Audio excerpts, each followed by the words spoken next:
안녕하십니까. 박훈탁TV입니다. 미국인이 주류 매체의 가스라이팅을 눈치챘습니다. 미국인의 50%가 주류 매체의 사실 조작과 전쟁으로 돈을 벌려는 글로벌리스트의 수작을 알고 있습니다. 2024년 대선에서 트럼프가 돌아올 수 있을 것 같습니다. 방송 전에 한 말씀 드리겠습니다. 여러분도 잘 아시다시피 제가 해임 취소 행정소송 진행하고 있습니다. 광주가 제기한 터무니없는 손해배상 청구 소송도 준비하고 있습니다. 제가 매우 힘듭니다. 여기 후원 계좌 있습니다. 자율구독료 내는 셈 치고 좀 도와주시기를 간곡하게 부탁드리겠습니다. 우리가 지금 가고 있는 길을 계속 간다면 결국 누군가는 핵무기를 사용하게 될 것이고, 그리고 핵전쟁이 발생하면 수억 명이 죽는 악몽 같은 시나리오가 현실이 될 수 있습니다. 이것은 게임이 아닙니다. 어느 순간 평화회담이 아예 불가능해질 수 있습니다. 그러니 지금 이야기할 기회가 있다면 잡아야 합니다. 제이크 설리반 미 국가안보보좌관은 CNN과 인터뷰에서 중국의 평화협정 제안을 일축했습니다. 그는 러시아가 우크라이나 공격을 중단하고 군대를 철수한다면 이 전쟁은 내일 끝날 수 있다고 말했습니다.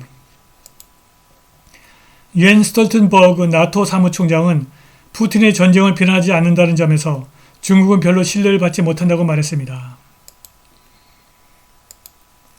젤렌스키도 우크라이나가 영토를 잃게 되는 평화협정을 협상한다는 생각을 거듭 거부했습니다.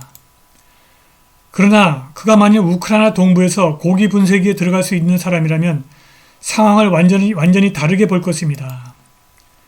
돈바스에서 우크라이나 군과 함께 전투를 벌이는 전직 미 해병은 ABC 뉴스에 우크라이나 동부 최전방 군인의 평균 기대 수명이 4시간에 불과하다고 말했습니다.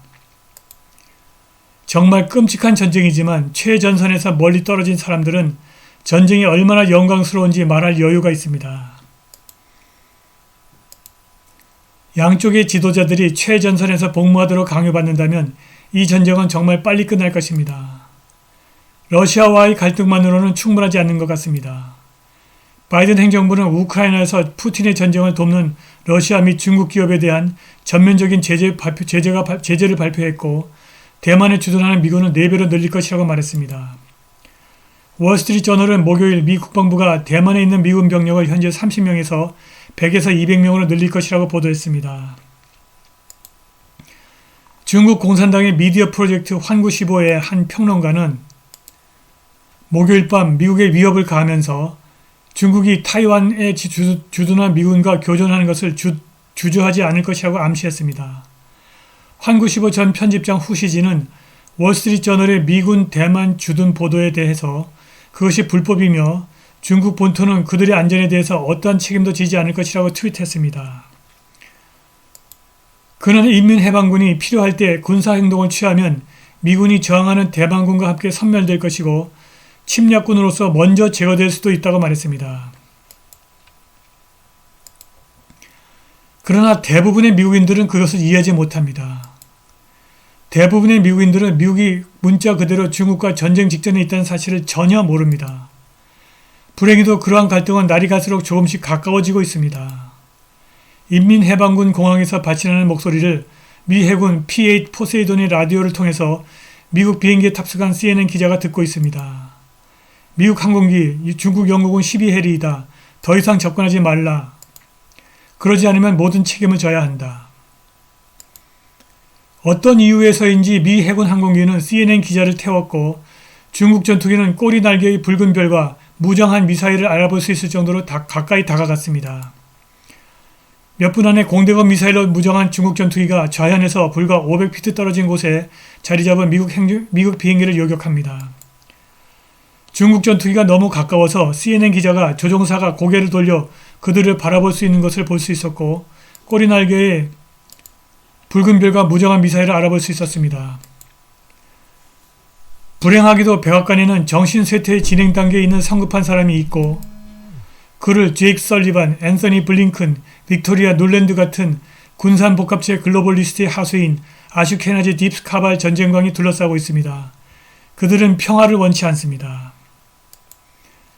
미국의 군산복합체는 그 폭과 범위에서 역사상 타의 추종을 불허하는 제국을 세웠고, 지구 전역에서 끊임없는 전쟁을 수행하는 데 전념했습니다. 2001년 이후 글로벌리스트는 끝없는 전쟁을 벌이는데 4조 7천억 달러 이상을 지출했습니다. 탐욕스러운 국방계약자, 부패한 정치인, 무능한 정부 관리에 의해 선택된 미국의 확장하는 군사제국은 시간당 3,200만 달러 이상의 속도로 미국을 가난하게 만들고 있습니다.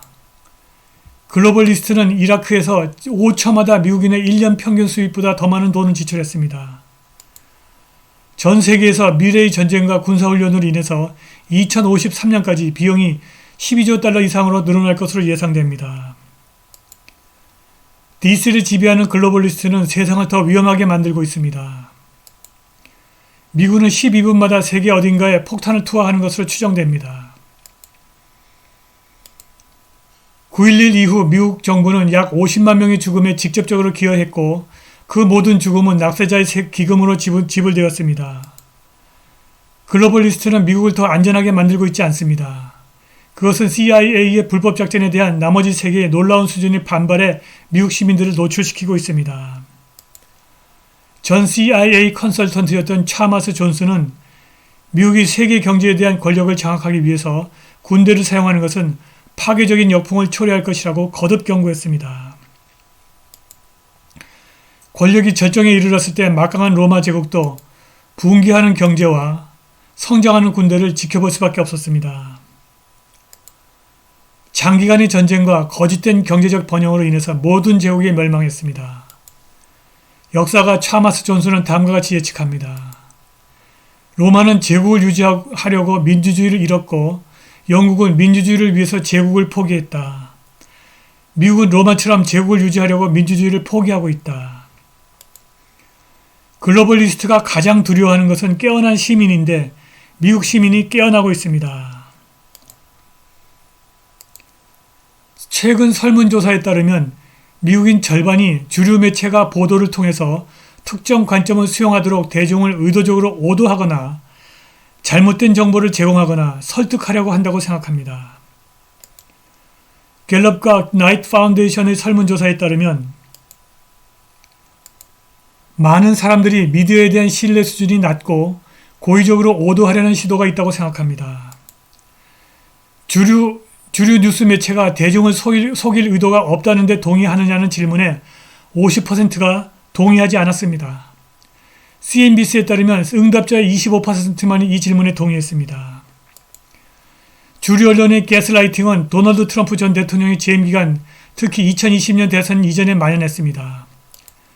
그러나 이제 미국인의 절반이 주류 매체의 가스라이팅에서 깨어났고 나머지 절반도 깨어날 것입니다. 주류 매체의 가스라이팅이 먹히지 않으면 제3차 세계대전을 일으켜 큰 돈을 벌려는 글로벌리스트의 수작이 통하기 어려울 것입니다. 2024년 대선에서 글로벌리스트 주류 매체의 가스라이팅에서 깨어난 절대다수 미국인들이 올바른 선택을 하고 미국이 살아날 것입니다. 오늘 방송은 여기까지입니다. 감사합니다.